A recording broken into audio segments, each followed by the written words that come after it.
దేవుని పరిశుద్ధ నామానికి స్తోత్రం కలుగును గాక. ఈ ఉదయకాల సమయంలో పునరుత్థాన దినమున మనందరం కలిసి ఈ విధముగా దేవుని యొక్క మందిరానికి వచ్చి ఈ దేవుని యొక్క సన్నిధిలో మనందరము ఆరాధించడానికి దేవుడిచ్చిన ఈ మంచి సమయాన్ని బట్టి దేవునికి వందనాలు.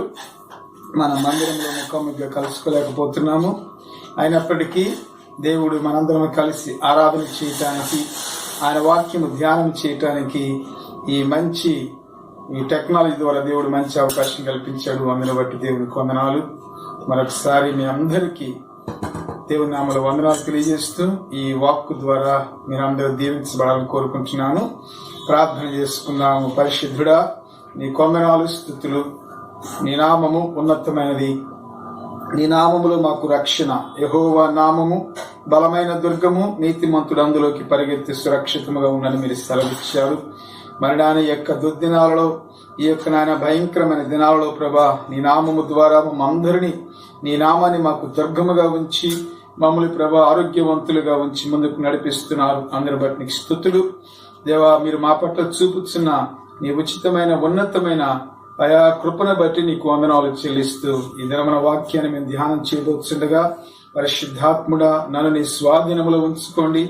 దేవానికి స్తోత్రములు. అలాగే వినుచున్న వారందరినీ కూడా నీ యొక్క ఆత్మ స్వాధీనంలో ఉంచుకొని వారికి ప్రయోజనకరంగా, నీకు మహిమకరంగా ఈ వాక్కు ఉన్నట్లు సహాయం చేయమని యేసు నామమున ప్రార్థన అడిగి పొంది నాము తండ్రి, ఆమేన్. వీక్షిస్తున్న ఈ యొక్క ఆన్లైన్ లో వీక్షిస్తున్న వారికి, సంఘస్థులు కూడా ప్రభువైన యేసు క్రీస్తు నామములో వందనాలు. దేవుని వాక్యాన్ని మనం ధ్యానం చేసుకుందాము. మొదటి తెస్సలోనికే పత్రిక 5వ అధ్యాయము 1వ వచనములో పౌలు తెస్సలోనికే సంఘముతో అన్నటువంటి మాట ఒకసారి మీకు జ్ఞాపకం చేయాలని ఇష్టపడుతున్నాను. 1-2 వచనాలు. సహోదరులారా, ఆ కాలములను గూర్చి, ఆ సమయములను గూర్చి మీకు వ్రాయనక్కరలేదు. రాత్రి వేళ దొంగ ఎలాగూ వచ్చునో అలాగే ప్రభువు దినము వచ్చునని మీకు బాగుగా తెలియను. ఇక్కడ పౌలు భక్తుడు తెస్సలోనికే సంఘానికి మొట్టమొదటి లేఖను రాస్తున్నాడు.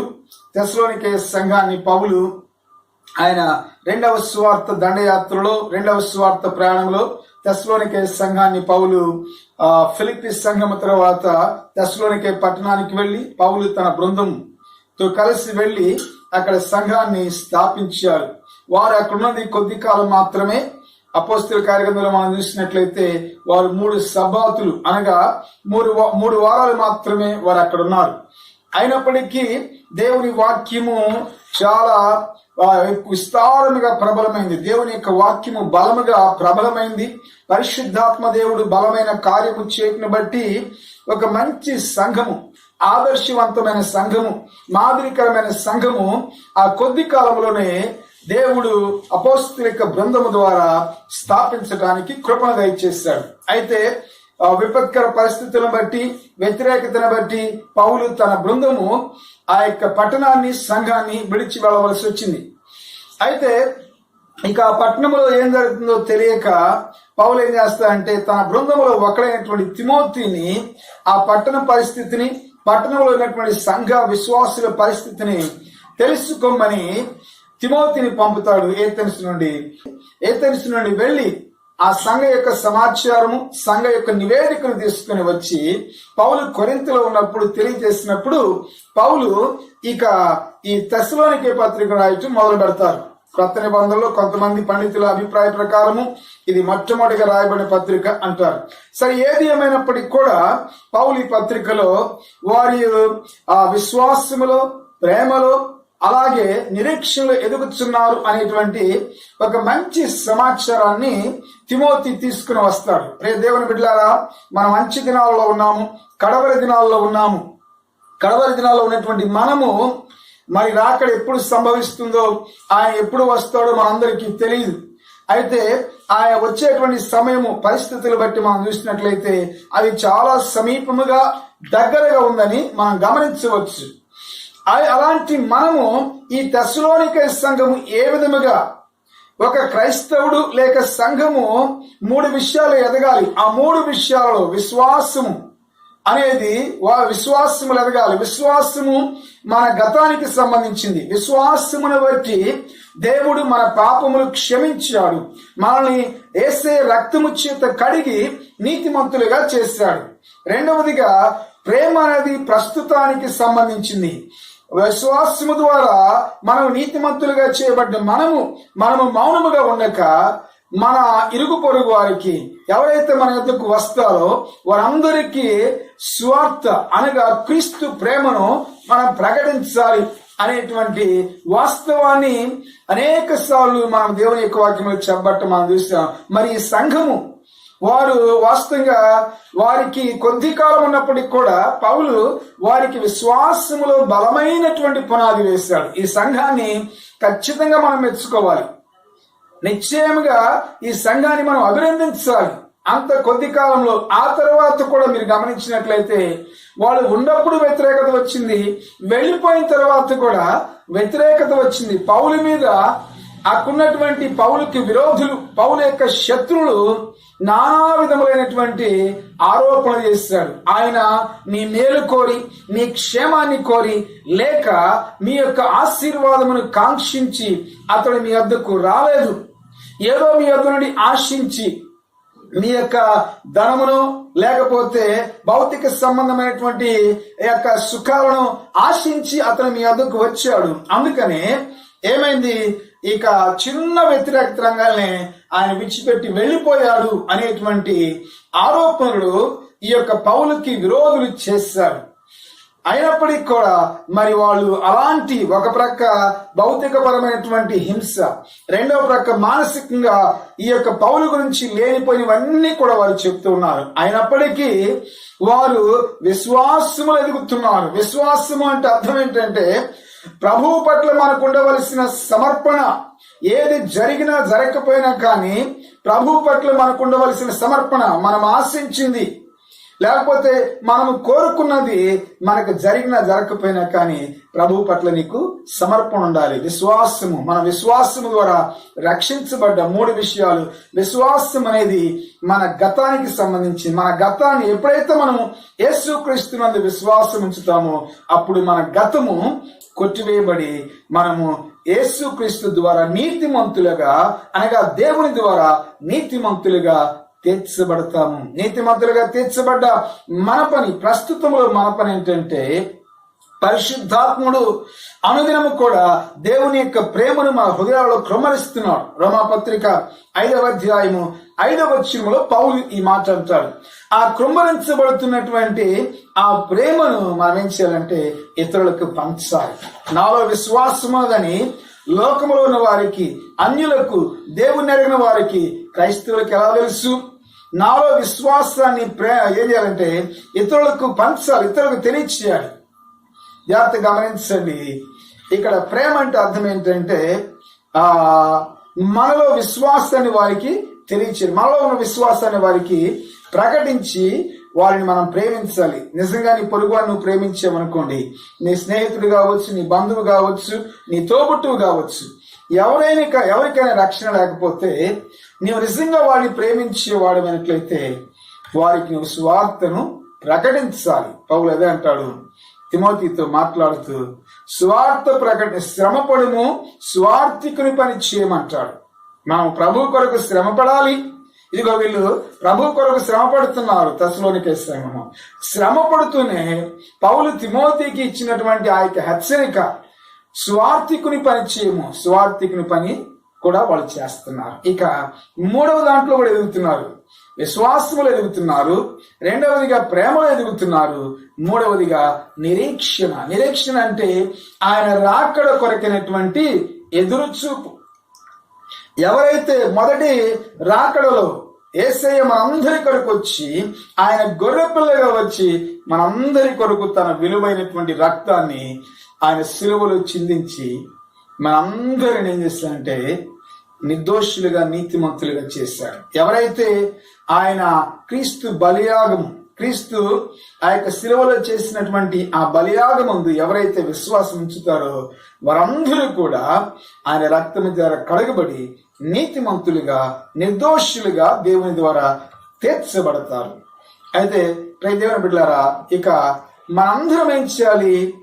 మొదటి రాకడలో ఆయన ఎట్లా వచ్చాడంటే ఆయన గొర్రెపిల్లగా వచ్చాడు. మరి రెండవ రాక కృపతో వచ్చాడు. రెండవ రాకళ్ళు ఆయన మహిమతో రాబోతున్నాడు. ఆయన న్యాయాధిపతిగా రాబోతున్నాడు. అందుకనే ఇక్కడ వాస్తవంగా 4వ అధ్యాయం 13 నుండి 5వ అధ్యాయం చివరి వరకు, తర్వాత 2వ తెస్సలోనికై పత్రిక అంతా కూడా ఆయన రాకడ గురించి పౌలు భక్తుడు మాట్లాడతాడు. యేసయ్య రాకడ గురించి పౌలు భక్తుడు మాట్లాడతాడు. ఎందుకంటే వారిలో కొంతమందికి ఒక సందేహం వచ్చింది. మరి యేసయ్య వస్తానంటున్నాడు, యేసయ్య వచ్చినప్పుడు సంఘముగా మనందరము కూడా ఆయన ఎదుర్కొంటామని పౌలు గారు మరి మా యొక్క సంఘ కాపరి చెప్తున్నాడు. మరి మా ప్రియులు కొంతమంది ఆ యొక్క రాకడను చూడకుండా వారు ముందుగానే చనిపోయారు. అంటే వారందరూ రాకడలో ఉండరా?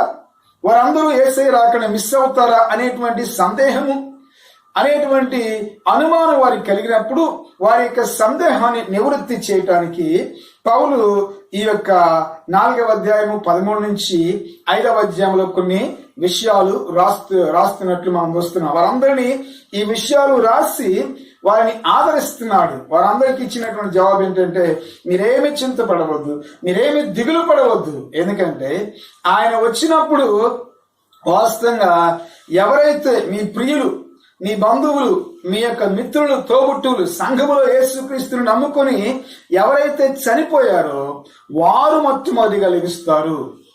ఆ తర్వాతే సంఘం ఎత్తబడుతుంది అనేటువంటి సంగతి చెప్పి వారి మనస్సులో ఉన్నటువంటి ఆ సందేహాలను తొలగిస్తాడు. తర్వాత ఆయన రాకడ విధానం కూడా తెలియజేస్తూ 5వ అధ్యాయం 1వ వచనంలో సహోదరులారా అని సంబోధిస్తున్నాడు. సహోదరులారంటే అర్థం ఏంటి? సహోదరులారంటే ఒకే గర్భము నుండి అని అర్థం. ఫిలడెల్ఫియా అనేటువంటి మాట, ఒకే గర్భము నుండి వచ్చినటువంటి వారు. ప్రేమ దేవుని బిడ్డలారా, ఈ యొక్క ఉదయకాల సమయంలో ఒక సత్యాన్ని మనం గమనించాలి. నీవే ప్రాంతమునకు చెందిన, లేకపోతే ఏ కుటుంబానికి, ఏ మతానికి, ఏ కులానికి చెందినప్పటికీ కూడా ఒకసారి విశ్వాసము ద్వారా యేసుక్రీస్తుని ప్రభువుగా రక్షకుడిగా అంగీకరిస్తే నీలో ప్రవహించేది, ఆత్మీయ కుటుంబముగా మనందరిలో ప్రవహించేది ఏంటంటే యేసయ్య రక్తం. అందుకని సహోదరులారంటే అర్థం ఏంటంటే ఐక్యత. నువ్వు ఎవరైనా ఏ సహవాసానికి చెందిన, లేకపోతే ఏ సంఘానికి చెందిన, ఏ ప్రాంతానికి చెందిన, మనం చాలాసార్లు సాతానుడు ఏం చేస్తానంటే ఈ సంఘము, సహవాసము వీటి ద్వారా మనల్ని విభజించడానికి, మనలో అనైక్యత కలిగించడానికి సాతానుడు శాయశక్తుల ప్రయత్నం చేస్తున్నాడు. అయితే కొన్నిసార్లు మనం సాతానికి లోబడిపోతున్నాం, మనం సాతానికి లొంగిపోతున్నాం. అలా కాదు, మనందరము సహోదరులము, మనందరము యేసయ్య రక్తము చేతనే కడగబడ్డాం. నీవు ఏ సహవాసానికి చెందిన, నీవు ఏ సంస్థకి చెందిన, ఇక్కడ చిన్న పెద్ద లేకపోతే గొప్ప తక్కువ అనేటువంటి తారతమ్యాలు లేనేలేవు. రేపు యేసయ్య తిరిగి వచ్చినప్పుడు పరలోకంలో కనపడేది ఎవరంటే సహవాసము పేరు పెట్టుకుని మనం పరలోకంలో ఉండవు. ఎవరైతే యేసుక్రీస్తునందు విశ్వాసం ఉంచి ఆయన రక్తములో కడగబడతారో వారు మాత్రమే ఆయనతో ఎత్తబడతారు. వారు మాత్రమే ప్రభునందు నిద్రించిన వారి జాబితాలోకి వస్తారు. వారు మాత్రమే ప్రభు తిరిగి వచ్చినప్పుడు మృతుల నుంచి లేవనెత్తబడతారు. ఇక్కడ ఏ సహవాసానికి, ఏ సంఘానికి ప్రత్యేకత లేక గొప్పతనం అనేది లేదు. మనము ఎవరిని బట్టి అతిశయించాలంటే మన కొరకు ప్రాణం పెట్టి మనం ఆయన యందు విశ్వాసం ఉంచినప్పుడు ఆయన రక్తముతో మనల్ని కడిగి మన నీతిమంతులుగా, నిర్దోషులుగా చేసినటువంటి మన ప్రభువుని బట్టి, దేవుని బట్టి మనం అతిశయించాలి. కానీ నీకు దేన్ని బట్టి అతిశయించకూడదు. మొట్టమొదటిగా మనందరము చూడండి ఎంత చక్కటి మాట. తెస్సలోనికైలు పౌలుకేమని తెలుసా? వాళ్ళ జనాంగం ఉన్నారు యూదులు. వాస్తవంగా మీరు గమనించండి, పౌలుని అక్కడ పౌలుకి శత్రువులు ఎక్కువ ఎవరంటే తన సొంత జనాంగమైనటువంటి యూదులే. అయినప్పటికీ పౌలు ఎన్నడూ కూడా వారిని విరోధులుగా, శత్రులుగా చూడాల. వారి కొరకు ప్రార్థన చేశాడు. వారు రక్షణ పొందాలని ఆకాంక్షించాడు. చూడండి, ఆయన పౌలు యొక్క తన స్వజనుల పట్ల పౌలుకున్నటువంటి వారి యొక్క ఆత్మరక్షణ కొరకు, ఆత్మరక్షణ పట్ల పౌలుకున్నటువంటి చూడండి ఆ యొక్క ఏమంటాం తపన, ఆ ఆశ మీరు గమనించండి. నేను చదువుతాను రోమాపత్రిక 9వ అధ్యాయంలో ఏమంటున్నాడో ఒకసారి 9-10 అధ్యాయాల్లో కూడా ఏమన్నా చూడండి. నాకు బహు దుఃఖమును హృదయములో మాయని వేదనయు కలవు. క్రీస్తునందు నిజమే చెప్పుచున్నాను, అబద్ధం మాట్లేదు. పరిశుద్ధాత్మయందు నా మనస్సాక్షితో కూడా నాతో కూడా సాక్ష్యం ఇచ్చుచున్నది.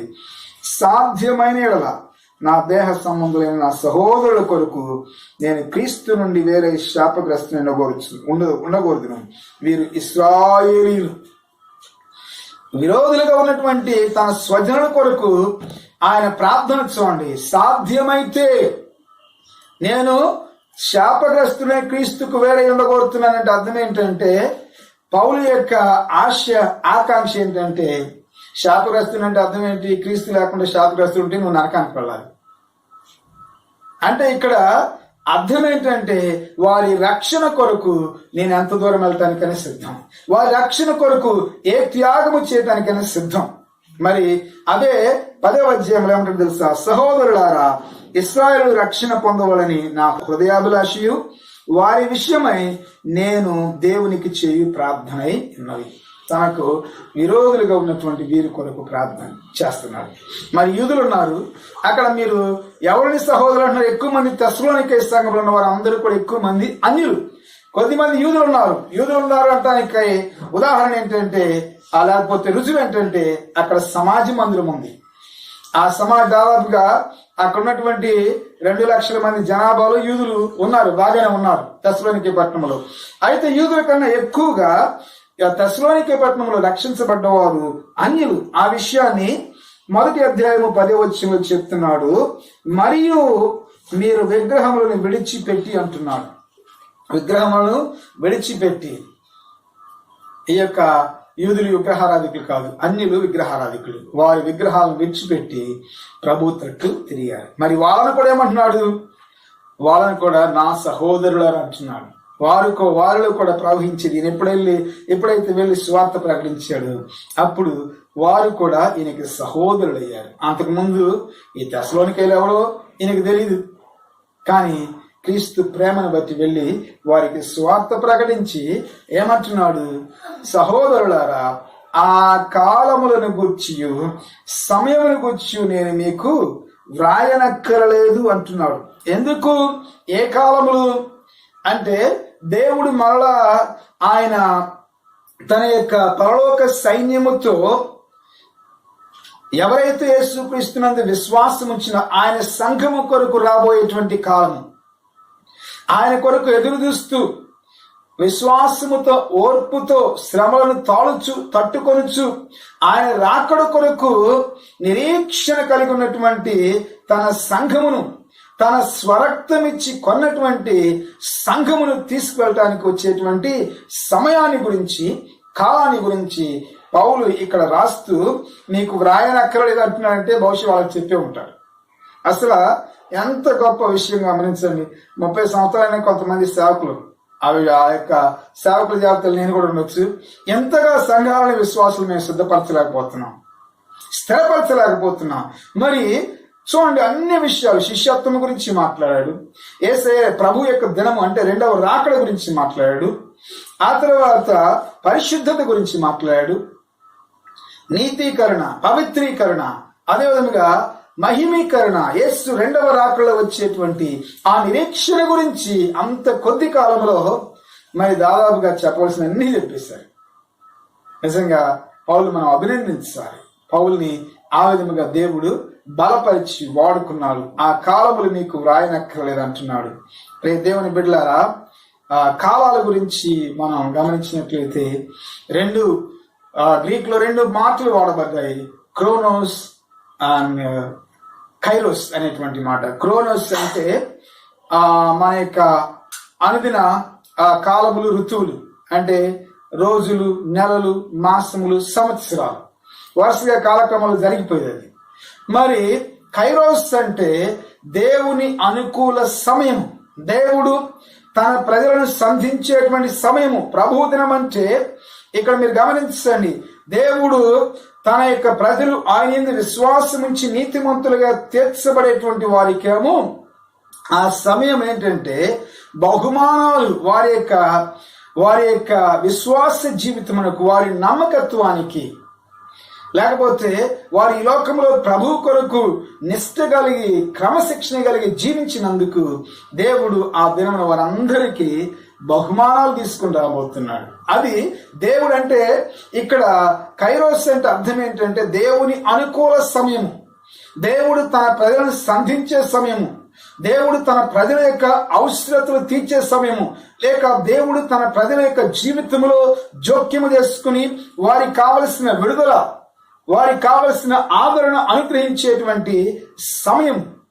మరి అట్టి సమయం కొరకు మనము వేచి ఉన్నాం. మరి ఆయన రాకడ గురించి మనం వింటూ ఉన్నాం. ఈ భయంకరమైనటువంటి మహమ్మారి ఇప్పటికే చాలా నష్టం చేసింది. మరి ఇంకెంతకాలం ఇది ఇలా ఉంటుందో మనకైతే తెలియదు. క్రొత్తలో ఇది స్టార్ట్ అయినప్పుడు ఇటలీ లేకపోతే స్పెయిన్ లాంటి దేశాలు అనేక మంది రోడ్ల మీదకి వచ్చి మోకరించి ప్రార్థన చేస్తున్నారు. మరి అది నిజమైన పశ్చాత్తాపం అనుకుంటున్నాం. మరి ఇంకా మనకు కూడా ఆయన రాకడకు సమీపస్తులమైన మనము ఇంకేమైనా మనలో లోపాలు, బలహీనతలు ఉన్నట్లయితే వాటిని ప్రభు పాదాలు ఒప్పుకొని పశ్చాత్తాపడి ఆయన రాకడ కొరకు మనము సిద్ధపడదాము. కాలములు, ఇక్కడ యేసయ్య మొదటి రాకడ గురించి కూడా ఇదే పౌలు భక్తుడు గలతీ సంఘానికి రాస్తూ ఏమన్నాడు, కాలము సంపూర్ణమైనప్పుడు దేవుడు తన కుమారుని పంపాడు. అలాగే మరి ఆయన రెండవ రాకడ కూడా అలానే ఉంటుంది. మనం తొందరపడవలసిన అవసరం లేదు. ఆయన రాకడ కూడా సిద్ధముగా ఉన్నది. ఆయన రావటానికి ఆయన ఆతృత పడుతున్నాడు. ఆయన రావాలని ఇష్టపడుతున్నాడు. ఇదిగో నేను త్వరగా వచ్చుచున్నాను అంటాడు. కనుక ప్రేమ దేవులారా, ఆయన రాకడ కొరకు మనం సిద్ధపడదాం. ఆయన వచ్చే రీతిని వచ్చే ఆదివారం నేను మీకు చెప్తాను. ఆయన ఎలా వస్తాడని చెప్పారంటే ఆయన దొంగ వలె వస్తాడు అని దేవుని వాక్యం సెలవిస్తుంది. అయితే ప్రకటన గ్రంథం 1వ అధ్యాయంలో ఏమనుంది? ప్రకటన గ్రంథం 1వ అధ్యాయం 3వ వచనములో యోహాను భక్తుడు అంటున్నాడు, సమయము సమీపించినది గనుక ఈ ప్రవచన వాక్యములు చదువువాడును వాటిని విని ఇందులో వ్రాయబడిన సంగతులు గైకొనువాడు ధన్యులు. మొట్టమొదటి ధన్యత, 7 ధన్యతలు ఉన్నవి. ఆ 7 ధన్యతలు మొట్టమొదటి ఏంటంటే కాలం సమీపించింది. ఆయన త్వరగా రాబోతున్నాడు. ఆయన రాబోతున్నప్పుడు మనం ఎలా ఉండాలి? నిద్రతో ఉండకూడదు, మత్తులుగా ఉండకూడదు, మెలకుగా ఉండాలి. అదే తెస్సలోనికే పత్రికలో ఉన్నది. మనము ఎలా ఉండాలి? కాలము సమీపించుతున్నది కనుక ఈ ప్రవచన వాక్యాలు చదవాలి. మరి బైబిల్ చదువుతున్నారా? దేవుడు మనకు చాలా సమయం ఇచ్చాడు. ఇంటి దగ్గర ఉండి మనం దేవుని యొక్క వాక్యాన్ని చదివే సమయం. చదవటమే కాదు, మనం ఇప్పుడు వాటిని విని, ఇప్పుడు చూడండి ఆన్లైన్లో ఏ టైంలో చూసినా కానీ మనకు వాక్యం అందుబాటులో ఉండదు, దొరుకుతుంది. అనేక మంది సేవకులు అందరూ కూడా అటు ఫేస్బుక్లో కానివ్వండి, యూట్యూబ్లో కానివ్వండి, మెసేజ్ల మీద మెసేజ్లు పెడుతున్నారు. మరి దేవుని యొక్క వాక్యం వినండి. అయితే వినేటప్పుడు జాగ్రత్తగా ఉండండి. ఇది కడవరి కాలం కాబట్టి అబద్ధ బోధలు కూడా వస్తాయి. ఏది వాక్యానుసారము ఏది వాక్యానుసారము కాందో మనం తెలుసుకోవడానికి ప్రభువా మాకు వివేచన దయచేని ప్రార్థన చేయండి. 3వదిగా గైకొందాం. ఆయన రాకడ బహు సమీపం ఉంది కనుక వచ్చే వారం దేవుడి చిత్తమైతే ప్రభు దొంగవలే వస్తున్నాడు అనే దాని గురించి మాట్లాడతాను. మనం సిద్ధపరుచుకుందాం. ఏమన్నాడంటే ఆ కాలంలో సహోదరులారా, అంటే మనందరము ఒకే కుటుంబంలో సభ్యులము, మనందరికీ ఒకే తండ్రి, మనందరము యేసు రక్తము చేత కడగబడ్డాము. అది ఐక్యతకు మనల్ని పురికొల్పాలి. రెండవదిగా ఏమంటున్నాడు? కాలములు సమయములు అవి అంటే రెండవదిగా మనకేం కావాలంటే వివేచన కావాలి, కాలాన్ని వివేచించేది కావాలి. 3వదిగా మనకేం కావాలంటే సిద్ధపాటు కావాలి. నీవు ఐక్యత కలిగి ఉండాలి, ఎందుకంటే మనందరము సహోదరులము. రెండవదిగా నీకు వివేచన, కాలాలను వివేచించేటువంటి వివేచన అంటే దేవుడిచ్చేటువంటి జ్ఞానము నీకు కావాలి. 3వదిగా సిద్ధపాటు కూడా నీవు కలిగి ఉండాలి. ప్రార్థన చేసుకున్నాము. పరిశుద్ధుడా, నీకు వందనాలు స్తుతులు చెల్లిస్తున్నాం. ఈ యొక్క ఉదయకాల సమయంలో నీ పరిశుద్ధ పాదముల ఎద్దుకు వచ్చి తండ్రి అబ్బాని పిలిచి గొప్ప అవకాశం యేసుక్రీస్తు ద్వారా మీరు కల్పించారు. దేవానికి స్తోత్రములు చెల్లిస్తున్నాం. నీ కృపాసనమును నేను ఎప్పుడైనా నీ కృపాసనం ఎద్దుకు వచ్చి ప్రార్థించడానికి మీరు మాకు ఇచ్చినటువంటి గొప్ప అవకాశం బట్టి నీకే వందనాలు దేవా. ఈ యొక్క దినమున నీ వాక్కు ద్వారా మీరు మాతో మాట్లాడారా, దాన్ని బట్టి నీకే వందనాలు చెల్లిస్తున్నాం. సహోదరులారా, మరి తెస్సలోనికే సంఘం అయితే వారి కాపరి వారి మధ్య లేకపోయినా కానీ వారి విశ్వాసములు, ప్రేమలు, అదే నిరీక్షణలు బలవంతులుగా ఉన్నారు ప్రభా. వారి బలమైన పునాది పడి ఆ పునాది మీద, ఆత్మీయ పునాది మీద కట్టుకోవటానికి మీరు కృప చూపించారు. మరి పౌలు వారికి రాస్తూ దేవా నీ రాకడ గురించి అనేక విషయాలు వారికి తెలియజేశారు. మేము మా సంఘము దేవా నీ రాకడ కొరకు సిద్ధపడి దేవా నీ వచ్చినప్పుడు మేమందరం ఎత్తబట్టడానికి, అయా నీ కుమారుడు భూలోకానికి వచ్చినప్పుడు మేమందరం ఎత్తబట్టడానికి మమ్మల్ని సిద్ధపరచండి.